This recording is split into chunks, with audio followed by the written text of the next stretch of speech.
It's a feature-length documentary all about what came from a speech that President Mandela gave just about a year after he took power in 1994, after the fall of apartheid.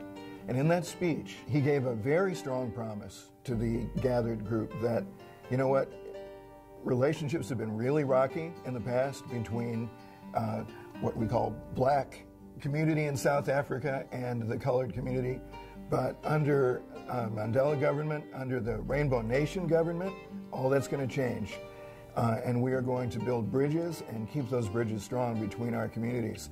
And unfortunately, since then, since the downfall of apartheid and since Mandela's death, things have reverted very much back to where they were. Well, right now, South Africa is at a crossroads again.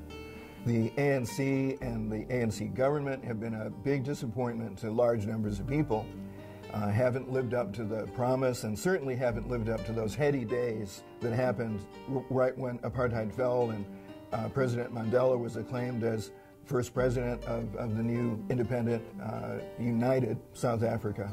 And so because the country is very much at a crossroads politically, culturally, socially, this film really couldn't be coming along at a better time. Kirsten Dunbar Chase, who's the producer and director, an amazing person. I mean, she's basically self-taught, a self-taught photographer and a self-taught documentarian. She really takes what she's got in terms of her new skill set and really runs. I mean, she works very hard. But we never had a chance to work on anything together. But when this second film about South Africa came up for her, and she knew she needed somebody who understood the material by her side to help her, look through 90 hours, 110 hours of footage and think about where's the strongest and best story that we really need to tell. So I went through that preliminary process with her for about a year, looking at footage, talking, debating, arguing sometimes about what needed to stay in and what needed to go. It was a great collaborative process. We have a good feel for each other in terms of storytelling, and happy to say we emerged better friends at the end of this than we were where we started, so that's a good thing, right?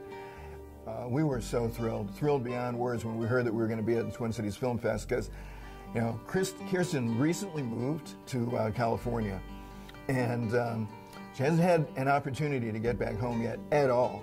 So this is a fabulous opportunity to come home with to a community where dozens of her friends here, have been the wind at her back to, keep the energy going and get the film made. So to have a coming out party for the film be here at home, well, it just doesn't get any better than that.